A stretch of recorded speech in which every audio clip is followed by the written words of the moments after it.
Me llamo Valentina Reyes, tengo 32 años, y hace 6 meses firmé el contrato que cambió mi vida. Vendí Vantia, la empresa de logística que construí desde cero en un cuarto rentado del barrio Belén, en Medellín, por $20 millones. Debería haber sido el día más feliz de mi existencia. Pero mientras firmaba esos papeles, mi mente no estaba en el dinero. Estaba en una tarde de mayo, 12 años atrás, en el auditorio de la Universidad de Afit, el día en que mi propia familia me humilló frente a 200 personas. Ese día me gradué con honores en ingeniería industrial. Trabajé cada semestre para pagar la mitad de mi matrícula. Dormía 4 horas por noche. Nadie de mi familia lo sabía, o tal vez no les importaba saberlo. Cuando terminó la ceremonia, mi padre, Héctor Reyes, se paró frente a los invitados de nuestra mesa, levantó su copa y dijo unas palabras que se quedaron grabadas en mi pecho como una cicatriz. Brindemos por mi hija Camila, que este año entra a estudiar medicina en la Javeriana de Bogotá. Ella sí va a ser el orgullo de esta familia. Nadie mencionó mi nombre. Nadie mencionó mi título. Mi madre, Patricia, sonreía como si aquello fuera perfectamente normal. Papá, le dije en voz baja cuando pude acercarme, hoy también es mi graduación. Él ni siquiera me miró completamente. Valentina, entiende algo, tú siempre supiste arreglártela sola. Camila nos necesita más. Esa frase, tú siempre supiste arreglártela sola, se convirtió en la sentencia de toda mi vida familiar. Me quité la toga en el baño del auditorio, la doblé, y salí del edificio sin despedirme de nadie. Lo que no sabía esa tarde era que esa humillación apenas era la punta de un iceberg que mi familia había construido durante años. Y lo que menos imaginaba era que, 2 décadas después, sería yo quien decidiera ponerlos a prueba a todos, con una mentira que revelaría, por fin, la verdad que habían escondido desde antes de que yo naciera. Para entender ese día en el auditorio, hay que retroceder a una casa de 2 pisos en el barrio Laureles, donde crecí junto a Camila, 3 años menor que yo. Desde que tengo memoria, la diferencia era evidente. A Camila le compraban ropa nueva para el primer día de clases, a mí me heredaban la suya, ya gastada. Cuando Camila lloraba, mi madre corría. Cuando yo lloraba, me decían que las niñas grandes no lloran. Recuerdo tener 8 años y escuchar a mi abuela decirle a mi madre en la cocina, Patricia, esa niña Valentina es muy fuerte, no necesita tanto mimo. Y mi madre respondió, sin dudar, tienes razón, mamá. Ella nació sabiendo cuidarse sola. Nadie me preguntó si quería ser fuerte. Simplemente decidieron que lo era, y a partir de ahí, dejaron de cuidarme. Con 12 años, gané el primer lugar en la feria de ciencias del colegio. Llegué corriendo a casa con mi medalla. Mi padre estaba viendo televisión. Papá, gané el primer lugar. Qué bien, mija, dijo sin apartar los ojos de la pantalla. Oye, ¿le ayudaste a Camila con la tarea de matemáticas? Ella tiene examen mañana. Camila, que en ese entonces tenía 9 años, entró a la sala en ese momento y, sin maldad, con la inocencia de una niña que solo repetía lo que escuchaba en casa, me dijo, Valentina, tú no necesitas que papá te felicite. Tú eres la fuerte. Lo dijo sonriendo, como un cumplido. Yo tenía 12 años y ya sabía que no lo era. Esa noche entendí que en esa casa mis logros no contaban como logros. Contaban como obligaciones cumplidas. Pero lo que yo no sabía entonces era que ese trato desigual no era simple torpeza de padres cansados. Había una razón que mi familia guardó en secreto durante casi 3 décadas, una razón que empezaría a asomarse, sin que yo lo notara, apenas unos años después. Mientras Camila crecía rodeada de atenciones, yo aprendí a sobrevivir sola. A los 15 años empecé a dar clases particulares de matemáticas para pagarme mis propios útiles escolares. A los 17, trabajaba los fines de semana en una papelería del centro de Medellín, en la Avenida Oriental, mientras mis compañeras de colegio se preparaban para fiestas de 15 años que yo nunca tuve. Cuando llegó el momento de escoger universidad, mis padres fueron claros, solo podían pagar una carrera completa, y esa sería la de Camila. Tú eres más capaz, Valentina, me dijo mi madre, como si eso fuera un consuelo. Seguro consigues una beca. Tu hermana necesita más apoyo. Conseguí media beca por mi promedio académico y trabajé el resto de mis años universitarios en un call center nocturno, atendiendo clientes de una aerolínea desde las 10 de la noche hasta las 6 de la mañana, y luego iba directo a clases sin dormir.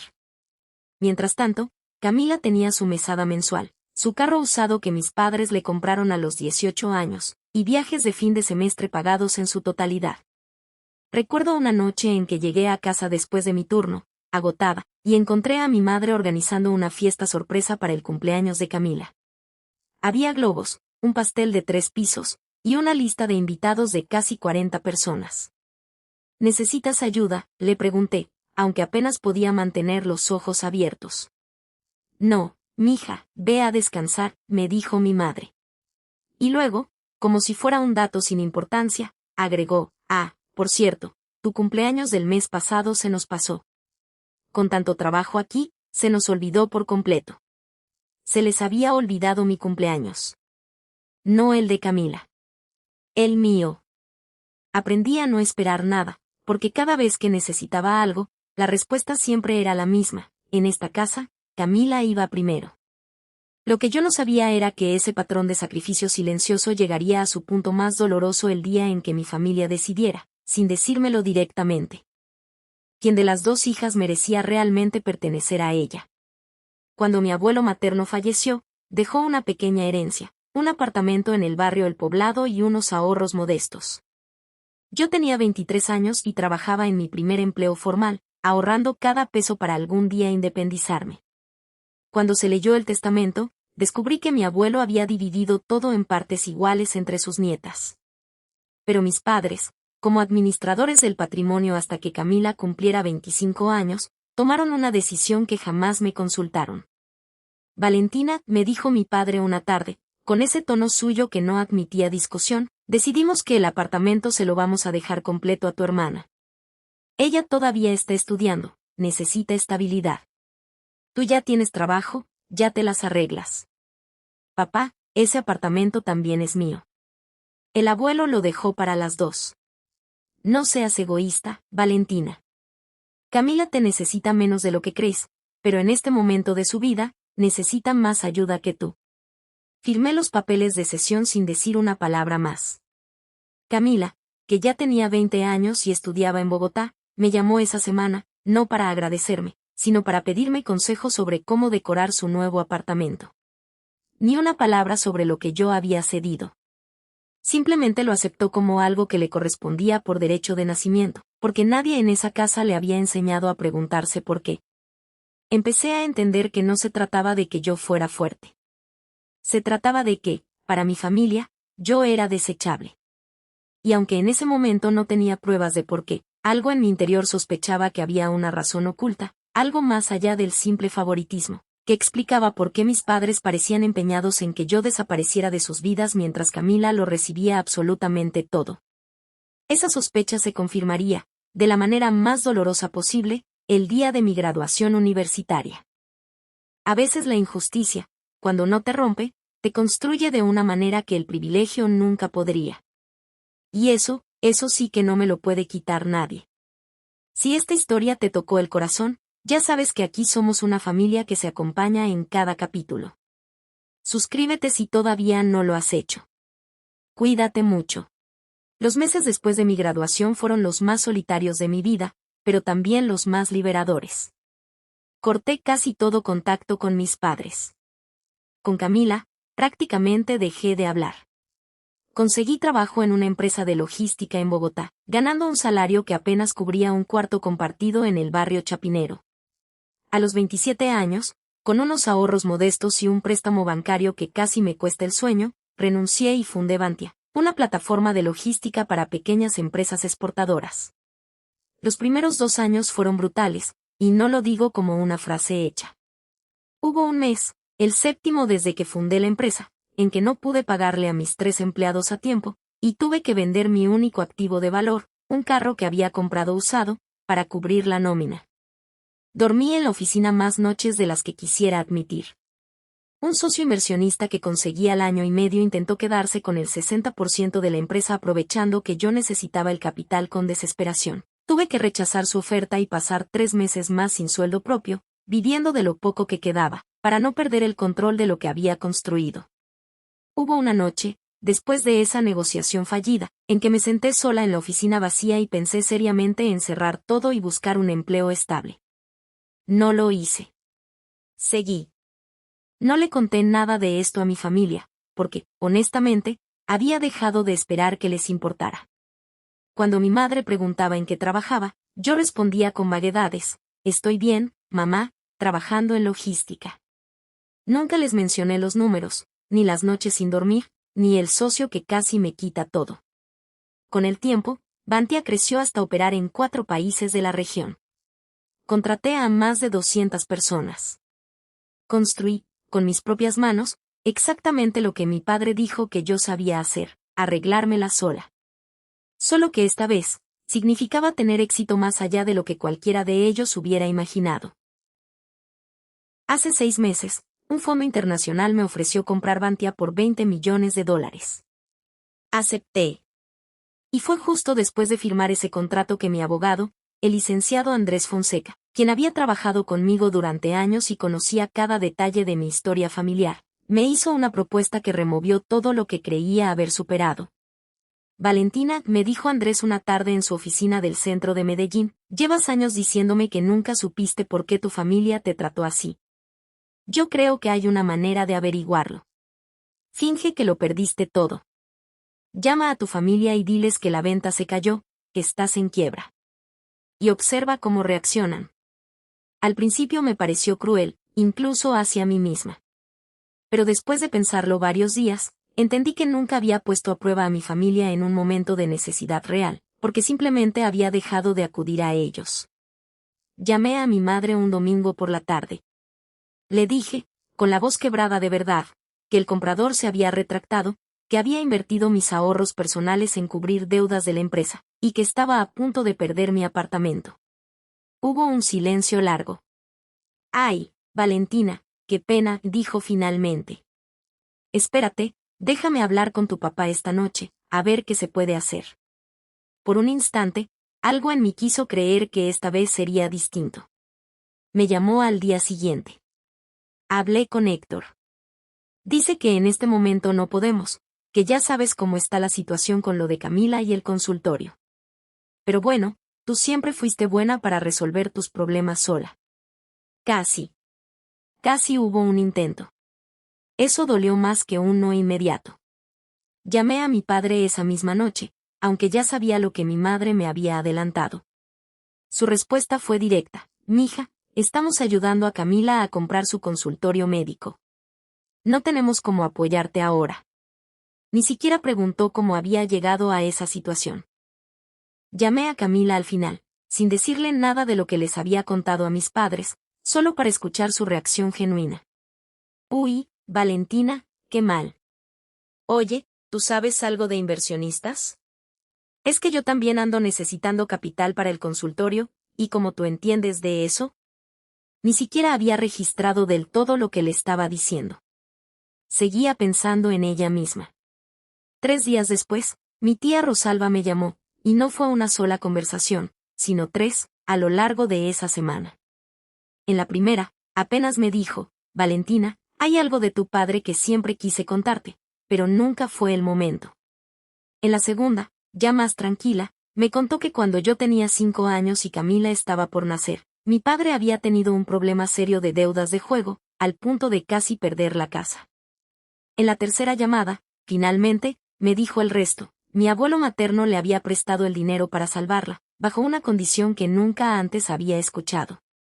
Tu abuelo le dijo a tu papá que, si algún día tenía 2 hijas, la mayor tendría que cargar con más responsabilidad, para que la segunda, la que naciera después del escándalo, creciera sin esa sombra. Tu padre nunca superó la vergüenza de esa deuda, Valentina, y en vez de cargarla él mismo, te la puso a ti encima sin que lo supieras». Escuchar eso, poco a poco y no de golpe, no me consoló. Al contrario, sentí una furia que llevaba 20 años acumulándose, ahora con nombre y con fecha. No había sido debilidad de Camila, ni fortaleza mía. Había sido la culpa de mi padre, proyectada injustamente sobre una niña de 5 años que nunca pidió cargar con los errores de un adulto. Faltaba la conversación más difícil de todas, la que finalmente tendría que sostener cara a cara con los tres. Organicé un almuerzo familiar en un restaurante del barrio Laureles, el mismo barrio donde crecí. Le dije a mi madre que quería darles una noticia importante. Llegaron los tres, mi padre, mi madre y Camila. Quería contarles algo, empecé, con la voz firme. Primero, la empresa no se cayó. Bantia se vendió, tal como estaba previsto, por $20 millones. Les mentí la semana pasada porque necesitaba saber algo que llevaba toda mi vida preguntándome. Camila palideció. Mi madre se quedó inmóvil. Mi padre bajó la mirada, como si ya supiera lo que venía.